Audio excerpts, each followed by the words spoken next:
morning and welcome to our CGTN special coverage of China's annual political season, the two sessions from Beijing. I'm Zhou Yue. And I'm Wang Mengmang. Well, the top legislators are now wrapping up their annual session of the Great Hall of the People in Beijing, and deputies to the 13th NPC are now voting on the adoption of several important documents. Meanwhile, chairman of the NPC Standing Committee, Li Zhanshi, will deliver a speech after the voting concludes. So following the closing ceremony, Chinese Premier Li Keqiang is set to meet the press. And we will certainly bring you live coverage of the event. You can also watch the special coverage on our social media platforms, including our mobile app, website, and Facebook page. CGTN has several reporters on the scene to bring you comprehensive reports on this gathering. So first, let's go to our reporter Zhou Yun and Uchi Okuranko. They are live for us outside of the Great Hall of the People, the venue of China's top political gathering. So you've been following the event for days. Tell us the latest there. Good morning, Lear, Mangmang, and Zhou Yue. Well, as you said, the closing session for the second session of the 13th NPC has already started. And first, the NPC deputies will vote on a slew of resolutions, and that being said, including the government work report, the budget, the budget plan for the central as well as local government, the development plan, and also I think that catch extra attention is the draft of foreign investment law. So, which I know that in the past 11 days, you've been talking to many NPC deputies, CPPCC members, and also sitting in there listening to many meetings, reports, plenary session. So if I ask you to just name one thing that stood out the most from your memory for coverage, what would that be? Well, I'd say innovation. Innovation seemed to be a recurring theme at this year's two sessions. Of course, we heard the NPC in its initial work report talk about the fact that they were going to focus on innovation-driven development going forward. They talked about new regulation. They talked about creating a special science and technology board going forward. Now, we also heard that from the private sector. Talking to the private sector during the two sessions, they mentioned the fact that they wanted to take advantage of those tax cuts to churn money more into innovation moving forward. What was a key theme for you, Shu? Wow, you're going to ask me back. Well, I think for me it's the high quality development because now China is this period, the transition period where it starts to pay more attention to the quality of this development instead of the quantity and the speed. And I think that is also in line with the government economic projection this year, setting at a range from 6% to 6.5%. And also, I think this is not only the issue that's been kept talking among the NPC deputies, it's also one of the key messages that have been addressed and emphasized by Chinese leadership. For instance, Chinese President Xi Jinping, he conducted this kind of in-depth discussion with the delegation of NPC deputies from 6 different provinces. And of course, at different provinces, he talks about different issues, but there's one thing that he keeps talking about, and guess what? That is the high quality development. For instance, in the province of Inner Mongolia, when he talked to the NPC deputies, he talked we should not only focus on the economic growth, but also to think more about how to make the pollution control as well as to improve the environmental protection. And also in the province, or in the delegation with the NPC deputies from Gansu province, he talked about we should also to have this philosophy of high quality development into the poverty alleviation. And not only that, in Henan province, when he talks about revitalizing the rural areas and also agriculture, he also talks about the high quality development. So if you ask me what is the buzzword to go, I think high quality development is the word that I would choose. Right, and one thing I would add is what the rest of the world were watching for was for more insight into that foreign investment law. Exactly. Given that would sort of give direction on how the rest of the world will do business with China going forward. And some key things that did come out is that they're certainly looking at fairer competition going forward, equal treatment with foreign investors, and of course China's further opening to the world, allowing other countries to come and do business here. So I think that was one of the key things the world was happy to hear about at these two sessions. Back to you guys in the studio. Well, thank you so much, Uchi and Zhou Yun, for that. Now, this just in, the NPC deputies have adopted a resolution to approve this year's government work report presented by Premier Li Keqiang. 10 days ago. So let's talk more about this. We have in our studio our guests, Mr. Zhang Weiwei, Dean of China Institute of Fudan University, and Mr. John Ross, Senior Researcher at the Chongyang Institute for Financial Studies at Renmin University of China. Great to have you with us, gentlemen, on our show. So let's talk about this. This year, China has set its target for economic growth to 6 to 6.5%. And the wording of this range has been carefully studied by the international community. They are looking at China's direction for economic growth, focusing on quality instead of quantity. And now this emphasis away from quantity has been taking several years now and is gradually taking hold. So what are your expectations for the future direction of China's economy? For sure, there will be more and more about quality growth, about innovation-driven growth. So this range of growth rate from 6 to 6.5 had taken into consideration of this kind of objectives.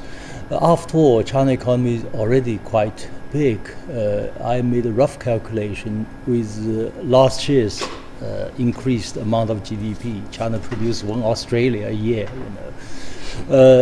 which means that China can afford a bit slowing down as a way to readjusting its economy for better structure, better quality. And also there are some uncertainties outside China, the US economy, the EU economy. So on the whole, I think this target, this range of growth rate is understandable. Yeah. But John, this is still the slowest growth for decades for China. How do you think this message will be received by the rest of the world, especially those selling large quantities of energy and resources to China and those who are buying Chinese goods? Well, I think there's two different aspects to it. Firstly, I think it's very important to look at the per capita GDP growth rate, because China's population growth is now much slower than many major economies. It's about 0.5% a year, 0.7% a year in the United States, 1.3% in India. So if you look at last year, for example, the Chinese per capita GDP growth was 6.1%, which is still the fastest for any major economy in the world. So I think it's important to focus on that. Second thing is, of course, however, that's crucial for the living standard of the Chinese people, because the per capita GDP is the crucial variable there. If you look at the impact for foreign countries, of course, the total size of the economy is also very important for their sales, right? But again, if you look at the projections for the IMF, if you look at what's technically known as purchasing power parities, that's the real volumes of goods which are sold, because prices are cheaper in China than in the US. So let's look at real volumes, right? Sure. China's contribution to world growth in 2019, but according to the IMF, will be equivalent to the United States and European Union combined.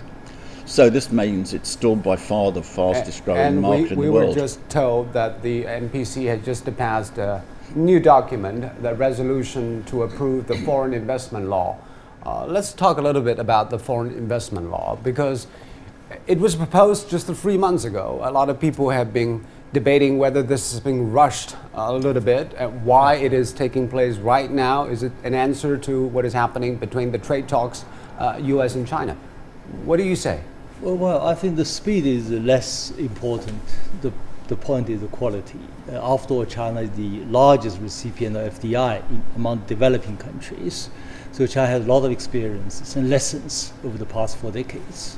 So on this basis, we can formulate legislation faster. This is understandable. And also, if you look at the overall shift, 3 decades back, the focus of the 3 previous laws about foreign investment were more or less about the fact that the foreign companies want to come to China because of the low labor cost. Now it's not about labor cost, it's about China as the world's largest consumer market. They want to have access, national treatment, IP protection. So the shift of emphasis totally different now. This law, the establishment of this foreign investment law, do you think this is more of due to internal desire to reform, or does it come from external pressure, John? Well, I think it comes from 2 things. One is China wants to continue progressively opening up its own economy to more competition. So therefore I think it corresponds to an internal dynamic. From the point of view of outside, what will really happen depends upon China's growth. I mean, I was in charge of London's economic policy for 8 years. I had hundreds of meetings with companies. Every meeting they explained that taxes were too high, the regulation was too strict, and they were about to leave the city because they were trying. They just complained. They were trying to cut the best deal. That's fine. I don't complain. You can only vote with your feet. Yes, but they didn't vote with their feet. I must have had several hundred companies that explained they were about to leave, but none of them ever left. And here, the facts speak for themselves. The inward investment into China continues to be the highest for any developing economy in the world. Of course, things can be improved. Information, regulation, and the foreign investment law is a step forward in that, but it'll be the basic dynamic of the economy that will determine things. And hopefully this need for this urgent, for this unified law will help improve transparency and fairness in China's market. Now, gentlemen, let's take a look at this. Shanghai has been on the front lines of attracting foreign investment to China. So what does the new law mean for the city? Let's talk now to our correspondent Xu Mengqi in Shanghai. Hello there, Mengqi. So how are business leaders there reacting to the approval of the foreign investment law? Hi, Mama. You're right. Shanghai is indeed at the front line of foreign investment in China. And indeed, the city's development over the past few decades has been closely related to its opening up to the foreign investment. And that can be seen in the testament of the ultra-modern skyline behind me of Lujiazui. Now, 30 years ago, Lujiazui was nothing more than farmlands and village houses, and now it is one of the world's most active financial hubs, where hundreds of foreign institutions are based. And Shanghai at large is also home to more than 50,000 foreign enterprises and the regional headquarters for more than 650 multinationals. Now, to give you an example of how much the new foreign investment law pertains to them, every year global CEOs who are in the so-called International Business Leaders Advisory Council for the mayor of Shanghai gather here to discuss issues of concern with the mayor. And last year we heard talks about, protection of IP rights, about market access, technology transfer, and the competition with Chinese companies. Now, those problems, as you know, are exactly what the new law promises to address. Now, that said, a lot of the businesses from the foreign enterprise communities, they have expressed appreciation for this new law, but a lot have also voiced concerns over a lack of detail as to how the law will be implemented. And unless those are specified in later developments, I guess many will still remain skeptical. Back to you, Mama. Thanks so much, Mengqi, for bringing us that from Shanghai. Now, another update from the Great Hall of the People. The national legislature has adopted a resolution to approve the report on the implementation of last year's plan for national economy and social development, as well as this year's draft plan. Well, 40 years after the adoption of the first foreign investment-related law, China once again has made an important milestone in foreign investment legislation. And Professor Kong Qingjiang, Dean and Professor of the School of International Law at the China University of Political Science and Law, explains this. The National People's Congress, China's top legislature, votes on March 15th on the draft law on foreign investment.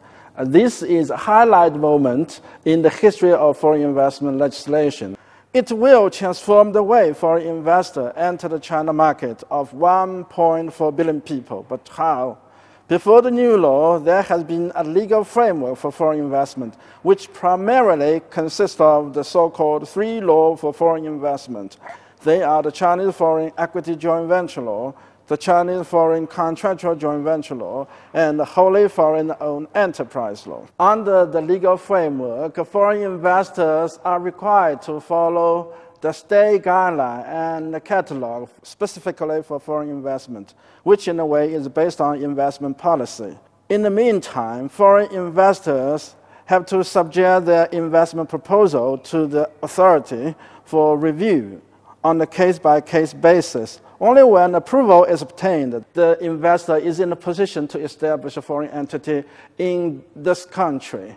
The new law will replace this system with what is called pre-entry national treatment plus a negative list. The state will, first of all, promulgate a negative list which specifies certain areas that are prohibitive or restricted to foreign participation.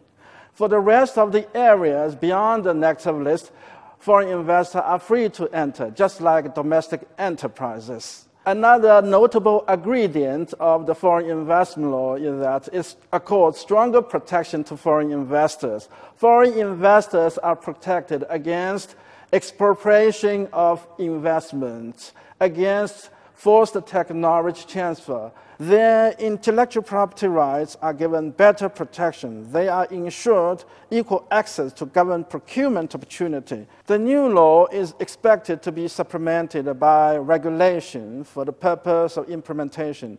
Many existing regulation rules are adapted in accordance with the old three laws for foreign investment, would have to be changed or even nullified.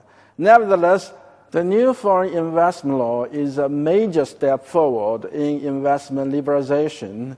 It will be regarded as a milestone in the reform and opening up process of this country. Let's pin down on this, because still a lot of business people, when they're talking to American Chamber of Commerce or Europeans, they worry there is not enough clarity in the new legislation. It's too general in comparison with 2015 document. For example, in draft Article 22, it says administrative organs and their staff members shall not use administrative means to force the transfer of technology. It didn't specifically say which department or if violations happen, what should be done. So why there isn't more clarified documents in the legislation?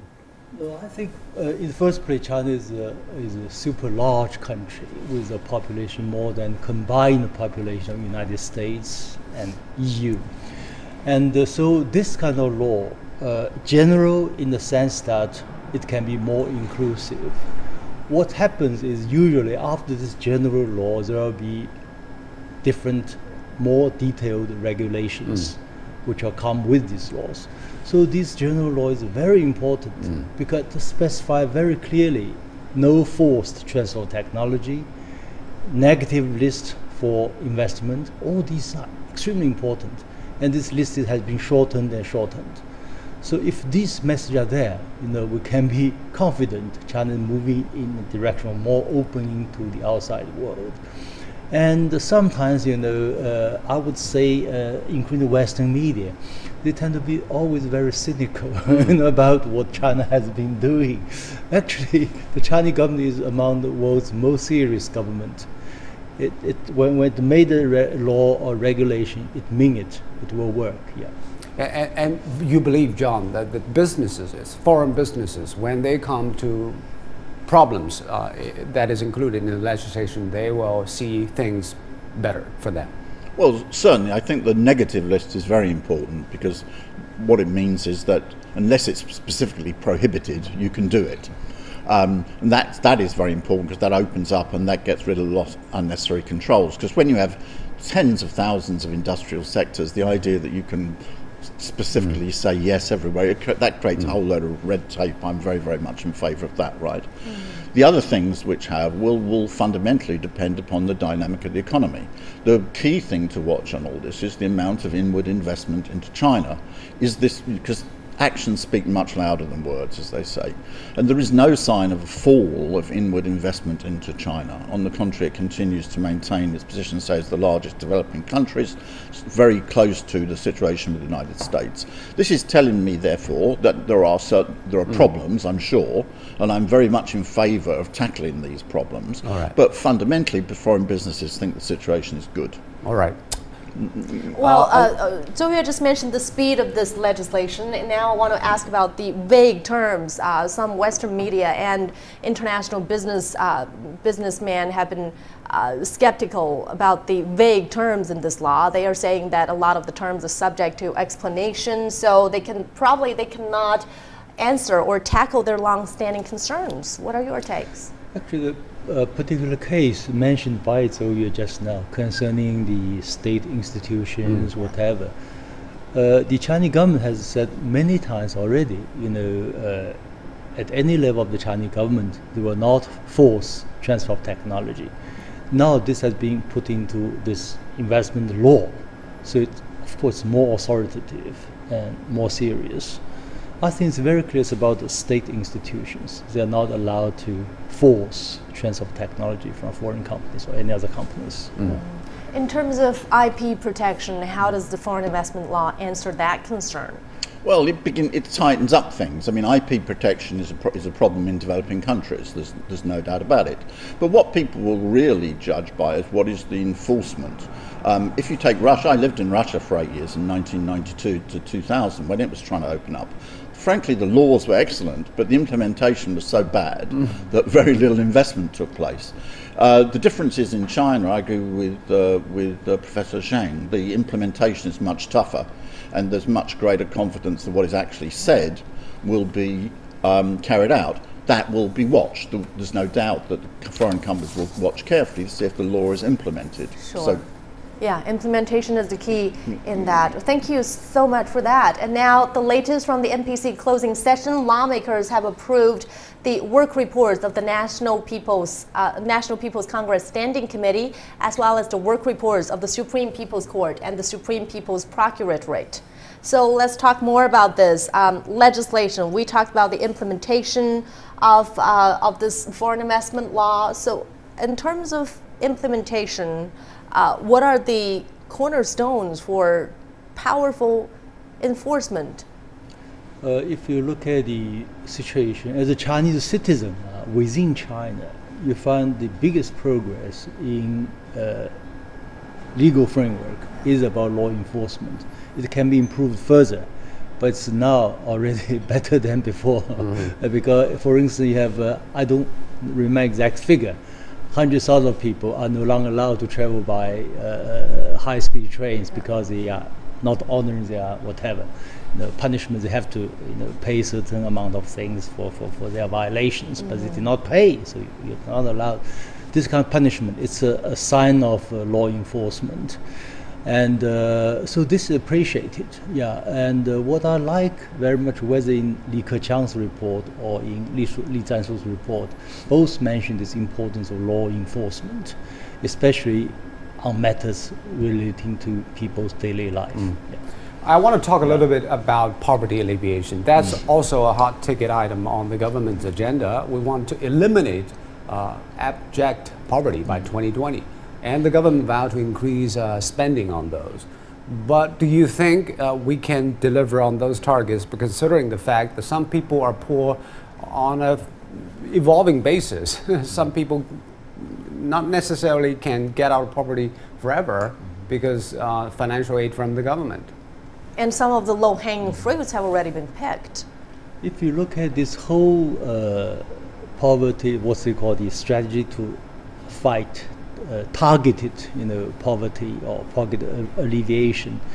They have several approaches. One last resort is for those really, for all kinds of reasons, because of illness, because of old age, the state will provide minimum amount of subsidies for them. So in this sense, we can, with China's financial situation, we can do that.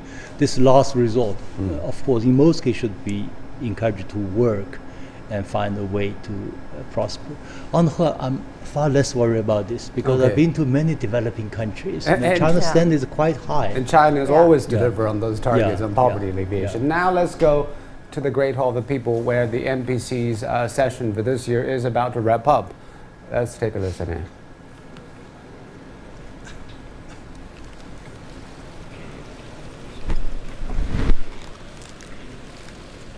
各位代表 fellow deputies, 第13届全国人民代表 the 大会 second 第二 session 次 of the 会议 13th NPC 已经圆满 has 完成各 fully 项议程。 completed all items on the agenda.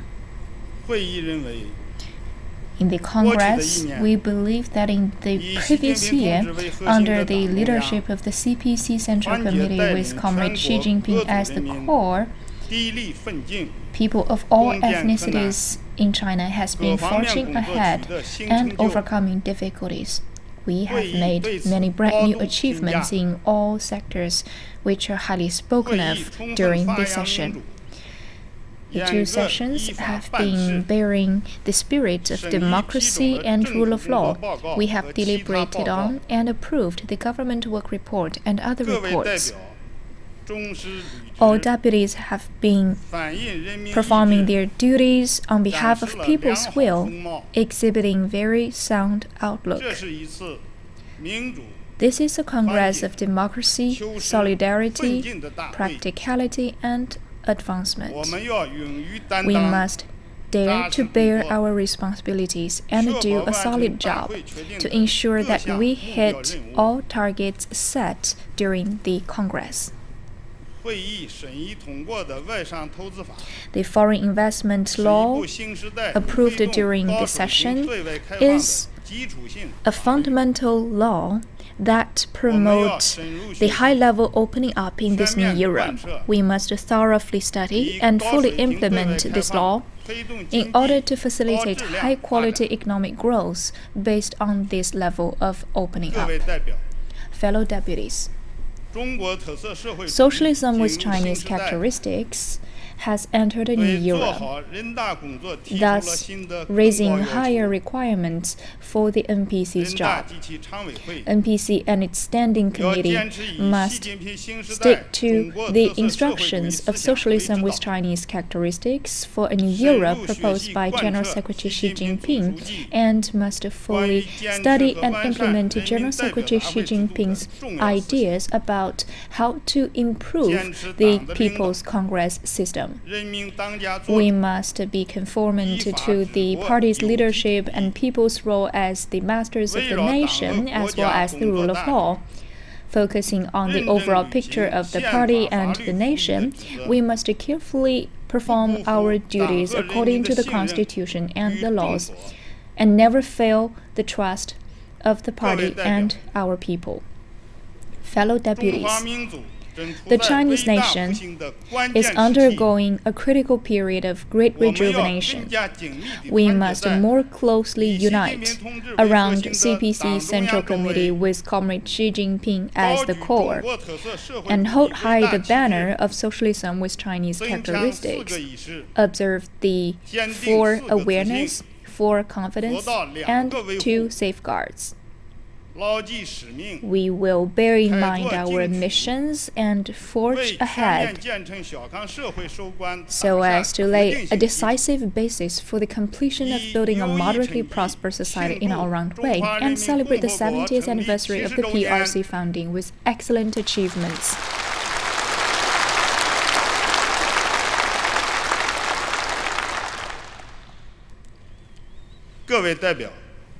Fellow deputies,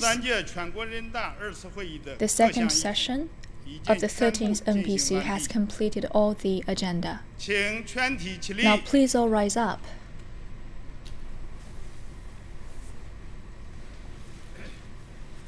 and sing the national anthem.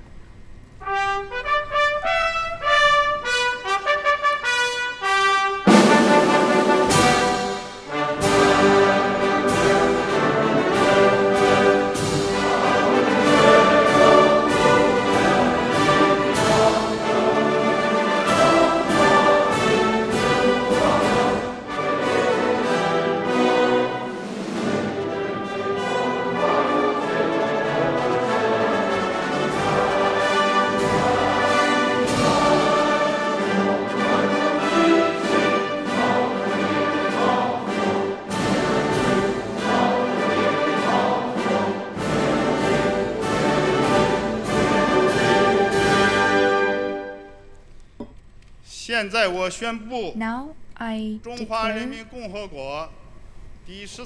the second session of the 13th National People's Congress of the People's Republic of China is concluded.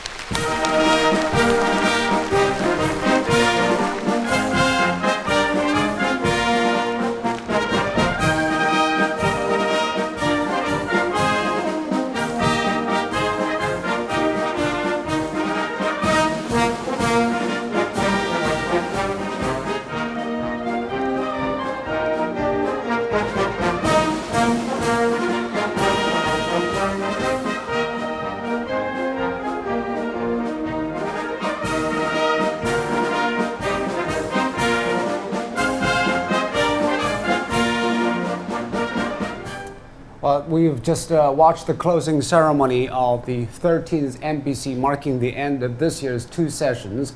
And Chinese top legislator Li Zhanshu just finished his speech at the closing ceremony. Generally, he summarized that we have wrapped up this year's 2 sessions agendas, especially passing the government work report and also passing the law of the foreign investment law. Yeah. So, Professor Zhang, what is your evaluation of the legislature's work in 2018? Well, my general impression of these 2 sessions, if you look at the world, it's full of uncertainties. In the United States Congress, about state of emergency. In the UK, it's about Brexit. Delayed its Brexit. A lot of uncertainties. But in China, we provide certainty. This is my general impression, which is crucial.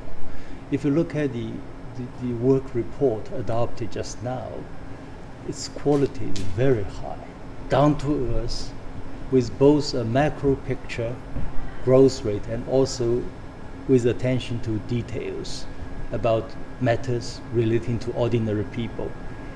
Elderly care center in every neighborhood, kindergarten for second kids, whatever. So this is really impressive.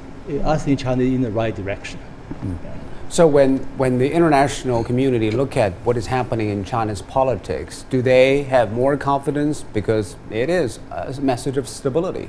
Yes, I think this is going to be very important. I mean, the West, I'm afraid, some of the media has what I would call a manic-depressive analysis of China. It's either going to grow so fast it'll take over the world by the end of the year, or it's about to collapse. That's the popular thing. But the real reality is that China's growth this year, 6 to 6.5%, is going to be quite strong because the US economy is already slowing down. It's going to fall from about 2.9% last year to 2.5%. The European Union is going to slow down. The external economic environment for China is not going to be extremely good. 2018 was very helpful internationally. 2019 there'll be more problems. But the general confidence is that China's going to hit its 6 to 6.5% growth rate, and that's going to be a major element of stability in the world. We talked about the quality of economic growth, and then Professor Zhang also pointed out the government is determined to improve the well-being of its people. So what are the top priorities when it comes to improve people's happiness and dignity? Actually, if you look at Xi Jinping's economic thinking, one important features, of course, was called quality, quality, quality. Including, blue sky. So a lot of attention has been given to environmental protection. And same with what fascinates me most is if you look at this CPPCC, it holds this what they call the bi-weekly consultation. Every 2 weeks there will be one round of consultation. The very first consultation for this year is about AI and its implication for the real economy. So these are the things, I think, down to earth and tackling the challenges and issues and turn these challenges into opportunities. Yeah. From an international perspective, John, what are your top concerns when it comes to improve people's livelihood? Well, the 2 things which most keep attention in the West is, in addition to the general economic growth, is the question of poverty reduction, because there's got to be a change in the way that was dealt with. China took 853 million people out of poverty by World Bank definition during the last 40 years. This is 3 out of every 4 people in the world lifted out of poverty. And that was fundamentally achieved by economic growth. You couldn't have a targeted program that was powerful enough to do that. Yeah. But now you can have people who are left behind, even with good economic growth. I mean, a frightening thing at the moment is for the last 3 years in the US, life expectancy has been decreasing and the economy has been growing. The second thing which has got great attention and which I've been in more or less constant contact with Western experts during the week is on the question of the environment. Because the decision of the United States to withdraw from the Paris Climate Accords is very disturbing to many people in the world. And China is playing a leading role on this. I mean, Western environmental organizations regard China's environmental policies as the most advanced in the world. In fact, I have to explain to them sometimes China's comprehensive national strength is not yet as great as that of the United States. Yeah. But in certain fields, it has to play a leading role, and the environment is one of them. To protect the environment internationally, you need a combination of two things. Yeah. A strong economy, and you need correct policies. And China is the only one which fits both of them. All right. Now let's hear more from ordinary citizens, what their concerns are. Now, one crucial part of China's social development is, of course, poverty alleviation. And northern China's Hebei province has been making great efforts in this regard. So let me bring in our reporter Ning Hong. He's live for us in Linxi town in Hebei's Xingtai city. Along with him is Jiang Huan, head of the health center in Linxi County. It's great to have you with us on the show, Ning Hong. Before we check out this particular town you are in right now, can you first give us the big picture of Hebei's poverty alleviation work?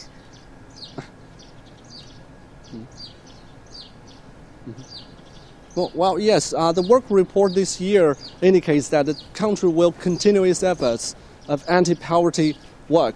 And that's why in Hebei province, the target this year is to help 330,000 people get rid of poverty. And one of the main factors that cause poverty is illness. And that's why it is essential to build an essential healthcare system for low-income families in this area. And this place is called Zhoulou village of Linxi County, has recently been get rid of poverty.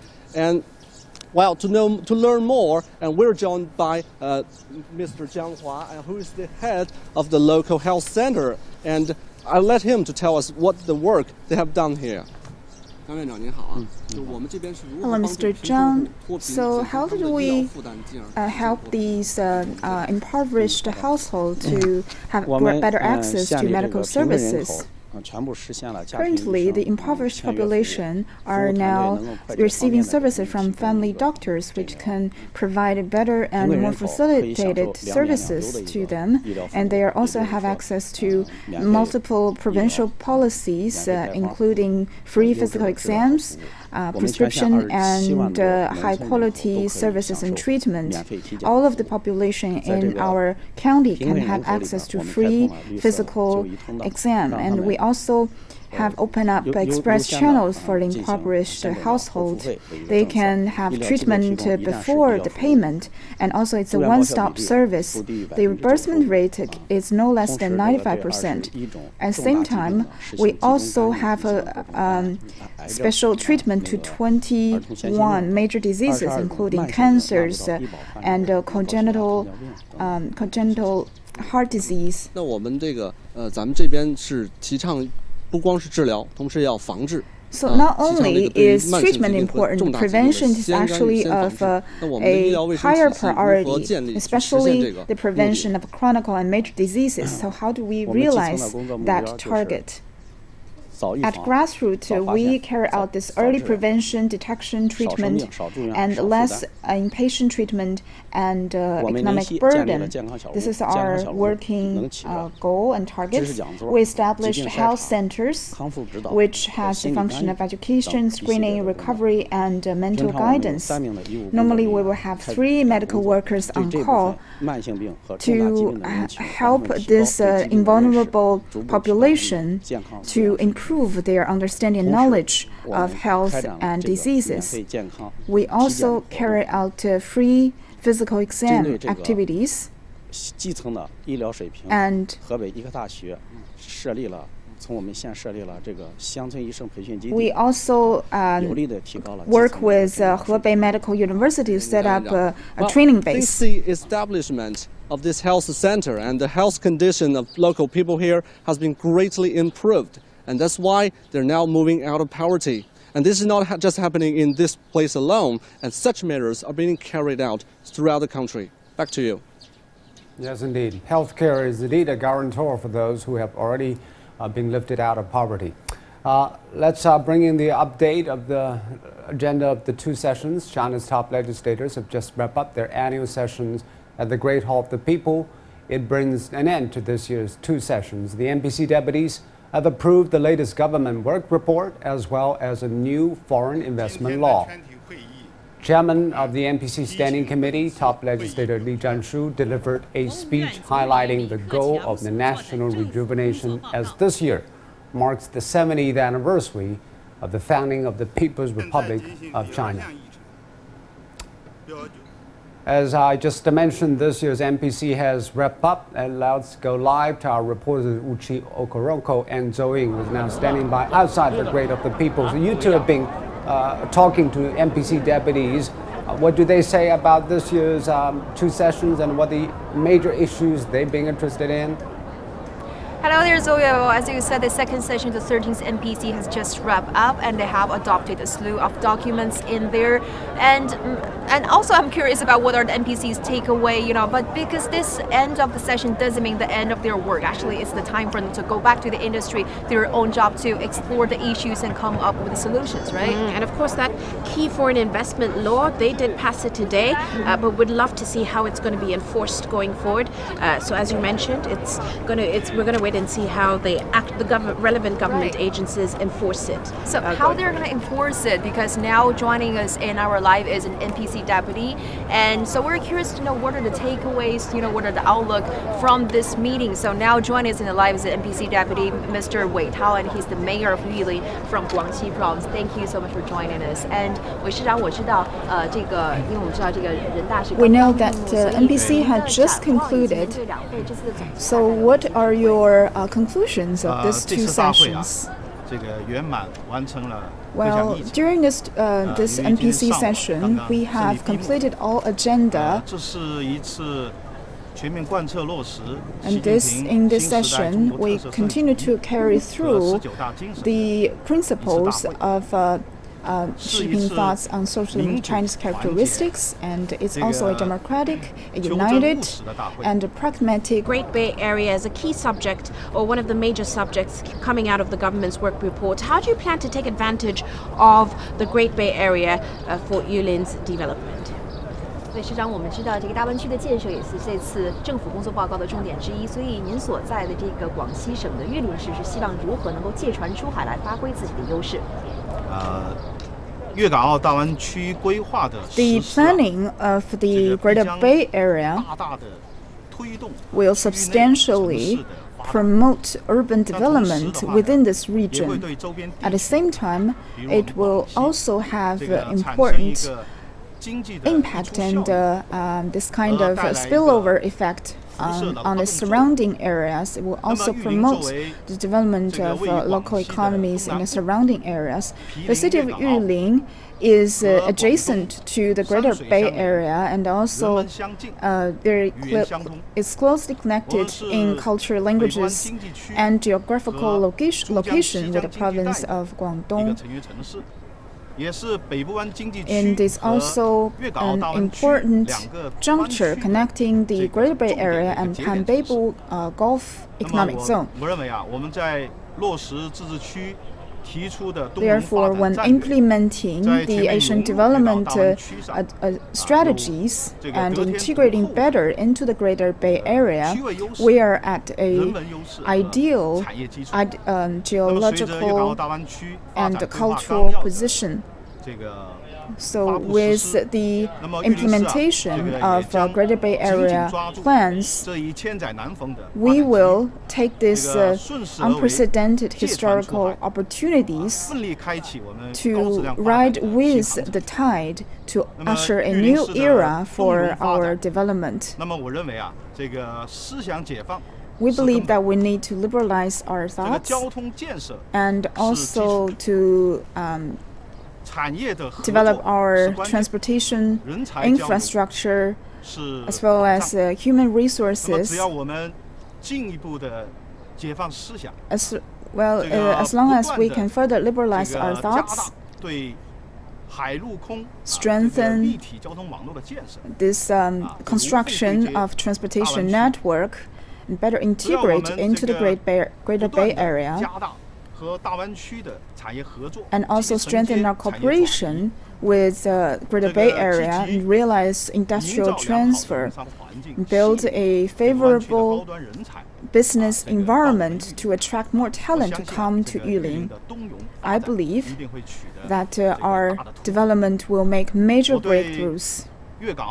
Therefore, I'm fully confident and expectations for development of a Greater Bay Area, as well as the future of the city of Yulin. Thank you so much, Mayor. Well, that's indeed lots of takeaways, and as the Mayor has just said, that there are lots of, this meeting or this annual session is indeed a democratic meeting, it is indeed a successful meeting, and he looks forward to the changes in his own city, and we look forward to the developments, the changes not only in that city, but also numerous cities that will be brought by this meeting, the takeaways, the changes, the new policies and commitments. So this is the end of this annual session, but that's by no way the end of the work that will be done by the NPC deputies. So we do look forward to more changes, and altogether that will contribute to a more prosperous nation. So thank you, and back to the studio, Zhou Yun. All right, thank you so much, Uchi and Zhou Yun, for your reporting throughout the week on the two sessions. And now let's do the last episode of our special series, CGTN Observes. Our anchors share their thoughts on important issues here in China. And today,